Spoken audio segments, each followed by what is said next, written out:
Alright guys, Simon here working on a 1993 Chris Craft with a carbureted OMC Ford 302 5.0 engine in it.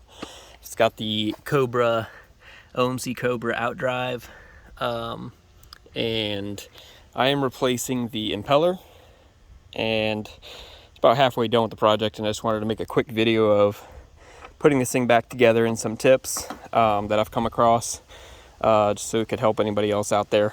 Right now I have the outdrive up.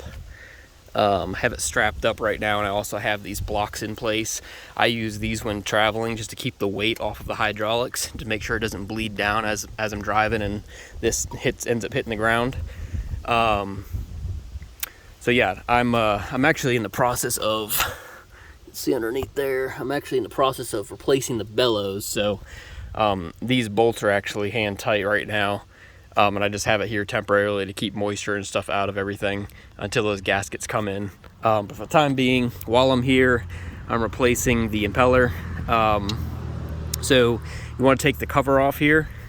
The cover's held on by 1, 2, 3 bolts. I believe they're 10 millimeter. Maybe 12, and so that plate comes right off real easy. Pull this little black tube off the housing.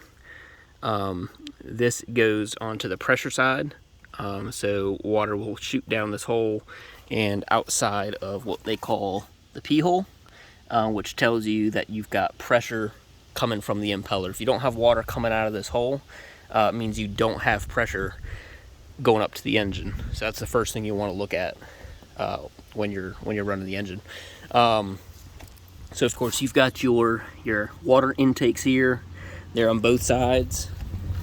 You've got a little screen in there, a little debris screen. You can replace that if you take the lower unit off, but this looks, it's a little bit cracked up, but I think it's okay. So this kind of comes up, it goes through a tube, it goes up inside of this hole.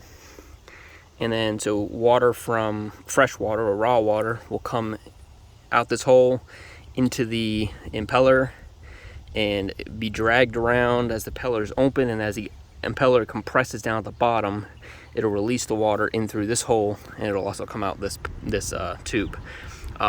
This hole runs through the outside unit, through the mounting unit, through this rubber tube.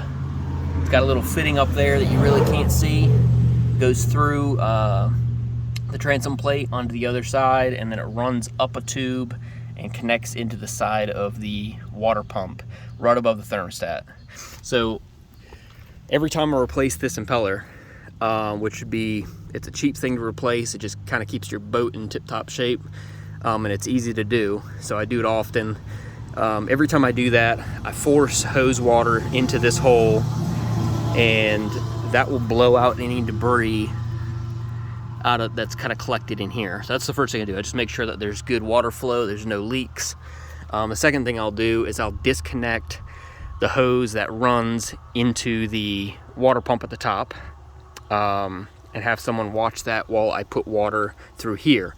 And while I do that, I make sure there's no leaks through the system, and I make sure there's plenty of water pressure coming out of the hose at the top, so it tells me that that's okay. Then the third thing I do is I hook up that hose, put water pressure here, and within a few seconds you should see water coming out of your exhaust. So typically there's exhaust bellows here. They're shaved exhaust bellows, so they have holes on the bottom, and water will pour out of that. That's the way the water exits the boat. So as much flow as you're putting in should be coming out of here, whether the boat's running or not. So that's that. I have put the metal plate that's included in most kits. Behind that there is a paper gasket. Paper gasket needs to be RTV to the back side of this plate and to the aluminum outdrive. Just clean everything up real well, get that seated on there, everything's good. Now, here's my housing for the impeller. Here's the impeller itself. I've already put it inside of its cage. You want to make sure that you put this thing in as the engine is going to rotate. You don't want these little rubber fins backwards. So this engine runs clockwise. So I've put it in there, so if you were to turn it around like this, it's going to run clockwise. You can see that it's turning the right direction. And then after I've put it in this cage, I've stuck it on the end of the shaft, which has a little keyway at the end, and I've twisted it, turned it around so that it's timed correctly, so that when you put the unit on top of everything's good. Take it back off here. It's important that when you put the rubber impeller inside of this cage, the cage can have sharp edges. So you want to make sure you're pushing it in there, kind of twisting it, using a little bit of lubricant if you need to, for the initial start and for getting it in place, and that you don't nick any of the fins. If you nick any of the fins, you're going to have issues. It could start some deterioration that's just going to get worse as the boat runs. And as soon as this goes bad, you have issues with overheating, and it's not a good day. So just make sure you do it right. If you damage the impeller, you know, replace it. Obviously, it's a cheap part, and it's good to have one on hand, just to keep one on hand.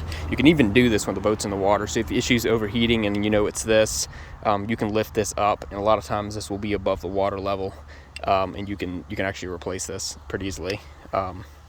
So I am going to put, you don't need to, but I'm going to put a little bit, teeny dabs of RTV in here. Just to hold this in place, just because I have the outdrive up like this. Every time I'm going to put this cover on, the gasket's going to fall out. So I'm going to put a little bit of RTV there, and then I'm going to put this unit inside of here, just like such.